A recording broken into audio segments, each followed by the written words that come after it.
Hi, hello, and welcome to the Meet Maastricht podcast. I'm Katrina, and together with our resident local Lucy, we will be exploring some of the amazing stories that make Maastricht so special. So sit back, relax, and join us as we learn about our favourite Dutch city. Okay, welcome everyone to episode 3 of the Meet Maastricht podcast. It is the 16th of April 2020. We're doing something a little bit different this time. We're just going to talk about our wonderful history portion, and then we're going to leave our Ask a Local segment for next episode. So you'll have to wait just a little bit longer if you have any questions or if you'd like to hear our opinions on things. For this particular episode, we are talking about the brothers of the Beyart. Lucy.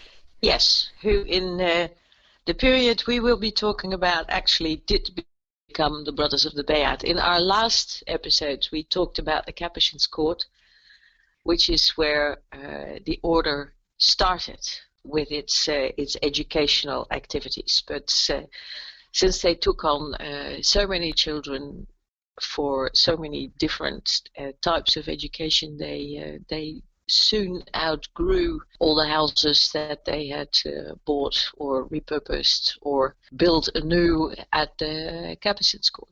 How did the monastery of the Beyart begin?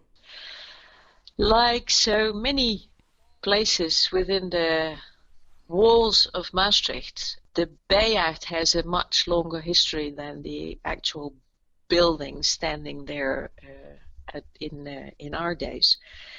You have to imagine a city that looked more or less like the scale model in the Centre Céramique. So the city walls were there, and the ramparts outside the city walls to some extent still had to be built. But within the city walls there was still lots of space. Space for orchards and fields, because during sieges people couldn't keep the normal transactions with the countryside going, so they needed to provide for their own food within the fortifications themselves. So what you have to imagine is the Brussels street, pretty much from the Vrijthof going to the gate on the road to continuing on to Brussels.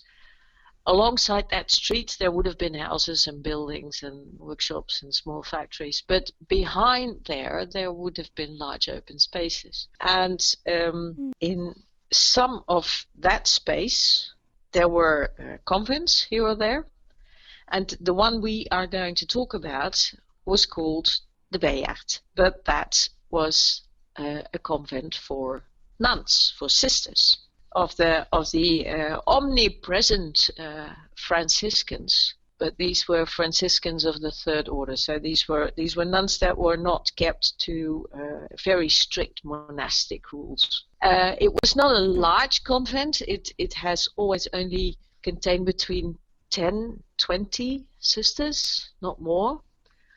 And it was not as destitute or poor, and partly because of that reason forced to provide services to the city, as for instance the Cell brothers that we discussed in the first podcast.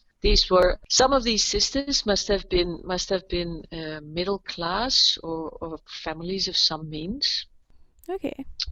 Or even lower regional nobility, and so they would bring into the convent a sort of what's that called in English? A bridal treasure, because they were like a dowry. A dowry. That's the word. Thank you. Oh wow. Yes. Yeah, you are marrying Christ when you enter a nun's congregation. So you bring a dowry. But of course your family has to have the means to do that, and for some of those sisters that was not the case, and they would be a sort of lower caste in the convent, and they would do the work, the manual labor required in all those communities. I've never thought of nuns having to bring a dowry. Yeah, well, to they are the brides of Christ, and yeah. brides are supposed to bring dowries. True. Well, Obviously.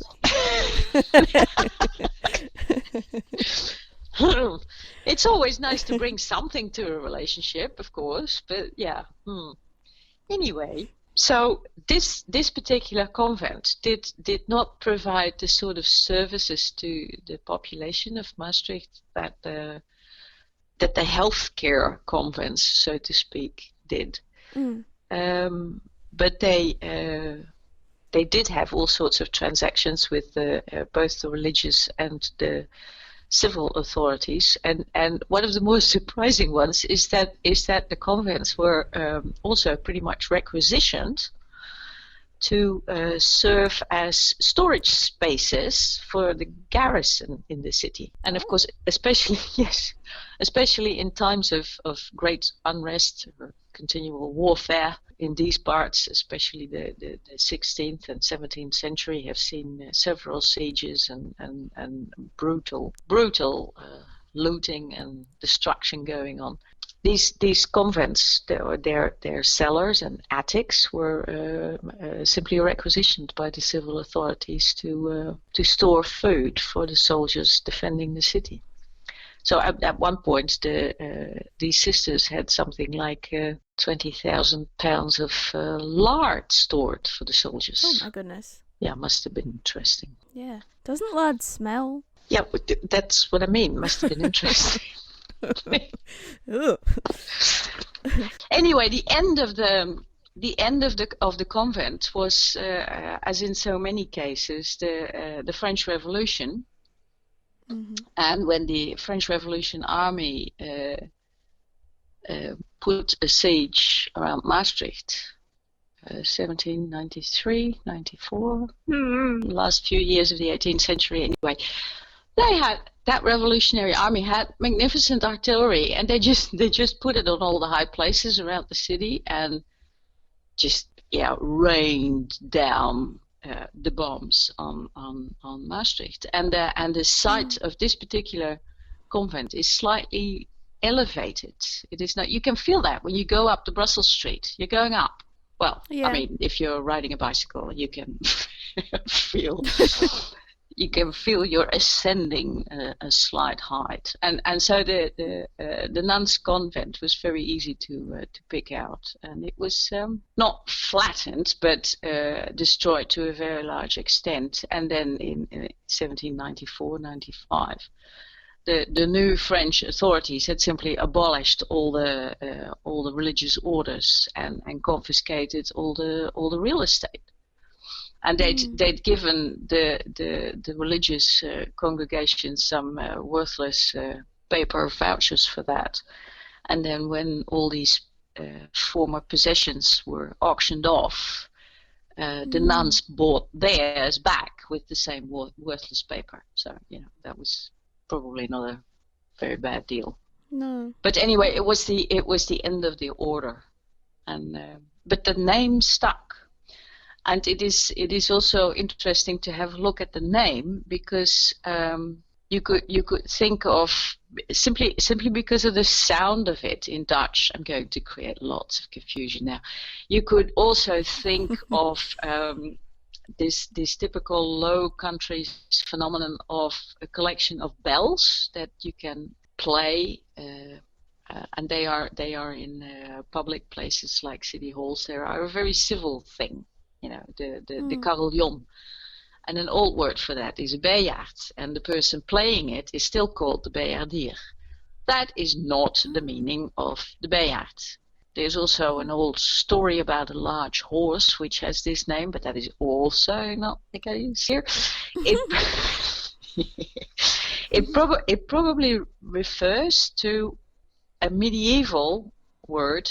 Of course it would be a medieval word, and there are several varieties of that, because of course spelling or pronunciation was not an established thing for a long time. Well, I suppose it still isn't, but really. And variations of that word are Beyart or Beyart or Beyart or however it's pronounced.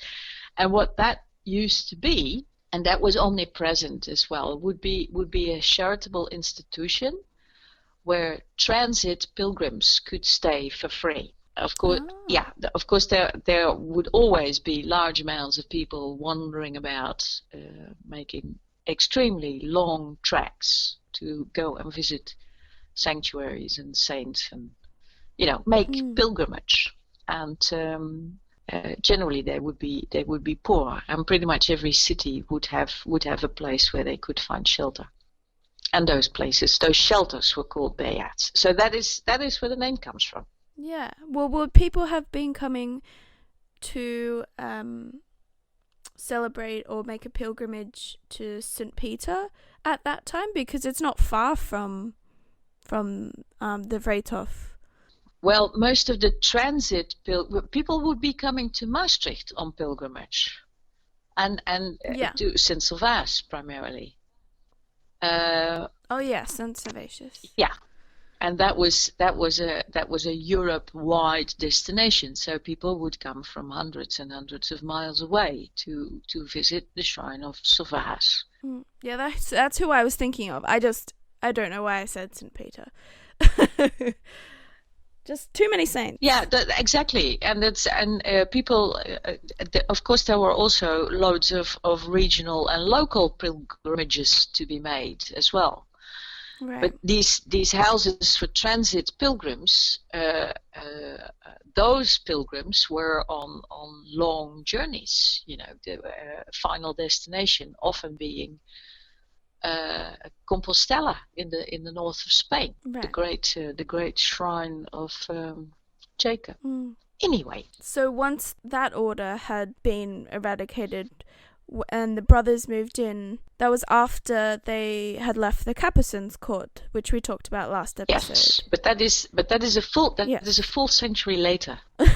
Yeah. So what happened in between that time? Not much. The place was a ruin. So it was the fields and the orchards as they had been for a long time, and then there was this ruin of the convent. I think one of the convent buildings still had a roof, but the church was roofless. There was just so it stood empty. So the brothers built a new monastery. So it's a gigantic building, and this had everything to do with how cramped and airless and lightless all the places at the Capuchin's court had been. That now the architect was required to design a building with lots of light and air. So all the floors in the new Beyart are 6 meters high. So it was definitely roomy and airy and light, and and it was a big building. But they managed to build it in when they finally decided to take the leap and build it. Of course, they had to catch their breath at how expensive it was going to be. But this is in a period when the Catholics in the Netherlands are breathing free again after centuries of being oppressed and suppressed by the Calvinist, the Protestant authorities. They hadn't been allowed to show their faith in public, to have processions, and they didn't get permission to build convents and churches for a long time. But at the end of the 19th century, these restrictions were loosened, and so of course you find all these Catholic revival architectural gems from the late 19th century because of that. And this was one of them. And and wealthy Catholics from everywhere were donating money and helping to finance this thing. Did they continue to teach in? Because I know they were teaching in the Capucins' court. Yes, the brothers of the Beyart have from the very beginning been a teaching order, and that is what they continued to do. The convent itself was inhabited at the very least by 100 brothers, And I think when they were at their maximum, there were almost 200 people living there, and it was a village. They had everything in house. The brewery, the bakery, the farm where they got the eggs and the poultry and the meat from, and there was a smithy, and they brewed their own beer. They had their own water provision, and very progressive. They also had electrical light, so they had a small installation to provide their own electrical light. And they built 3 schools on the grounds of the convent. The Aloysius, which we've discussed in the Capuchin's Court episode as well, which is still standing and is still a school on the Brussels Street. Gosh, there was one called the Joseph School, and that is on the edges of the same area. And I think that is the building that is now being used by Cumulus on the Herbenus Street. Okay. And I am looking for the name of the third one, which escapes me at the moment. Oh, it was called after the street, Hoog Frankrijk, and that's where it still sits. It is now a community of handicapped and non-handicapped people living together. Wow. Yeah. Yeah. I know that now it is a nursing home. But what was the process from it going from a fully functioning, fully self-sufficient little village, basically, to becoming a nursing home? That is demographics in the Netherlands after the Second World War. As of after the early 60s, the population growth decreased sharply, so people had far fewer children. Also, the role of the church changed drastically, so there were far fewer religious callings. So there were no or very few new brothers. So the order is basically dying out in the Netherlands at any rate. They have also had missionaries for decades all over the world, and all over the world there are new Brothers of Maastricht, but not here, not in Maastricht. Wow. And about in the 1960s, this entire educational effort in Maastricht pretty much was transferred from the brothers to civil educators, lay people. And the convent became more and more, an old people's home. And at a certain moment, also one of the buildings was transferred to a nun's order. So, which is interesting, of course, to have aging brothers and aging sisters in separate buildings in the same park. And in the early 80s, I think, the chapel, the church of the convent, was demolished, and a new wing, extremely ugly new wing, was built with small apartments to house people who, lay people who wanted to have some assistance but could still live independently. And now it is a full-on nursing home. So there are still people living there in separate apartments, lay and from the convents, but there are also closed apartments for people with dementia and that. And now the brothers have very recently, of course, they have not been involved in the actual running of the nursing home for quite some time. Of course, there was a civil institution taking care of that. But now everything, the grounds and the buildings and everything, have been sold to a developer, and very recently. And we are watching that with a wary eye, because what are they going to do there? Does that include the schools as well? I don't think so. I suppose having a school might actually a running school might actually help save and preserve part of the monastery, just because it's a functioning civil community entity that people are less likely to step on. Well, we'll see. It's the school as such will be protected, yes, but whether that means the school can continue in its present building is a different question. I mean, a developer is out for profit. So, of course, they are looking at the land, not so much the buildings, I suppose, the land on how to turn a profit. So we'll see. Yeah. And for now, it's I'm sure it's a beautiful spot and a beautiful home for people to grow old. It is. Was there anything else you wanted to add about the Beyart? Well, of course, there are loads and loads of stories there about how after the Americans had already liberated Maastricht, a large bomb dropped on one of the convent buildings, destroying it entirely, but injuring no one, which is really weird. But anyway, that happened, and of course there are loads of stories to be told. But I think for a Meet Maastricht podcast, let's leave it here. And of course, questions are welcome. Yes, thank you for listening to this episode of the Meet Maastricht podcast. What can we look forward to? Not next episode, because we will be answering a special question. But the episode after that, what will we be talking about, Lucy? What shall we do? Oh, I know.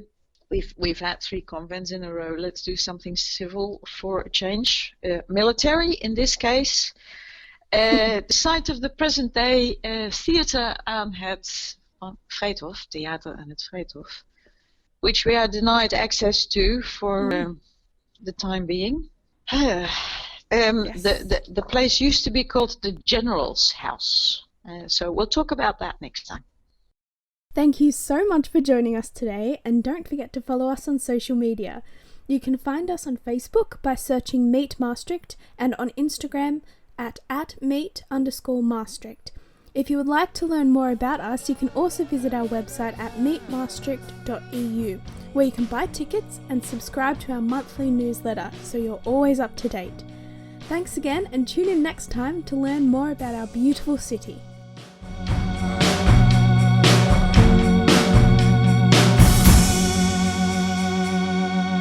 Tot ziens.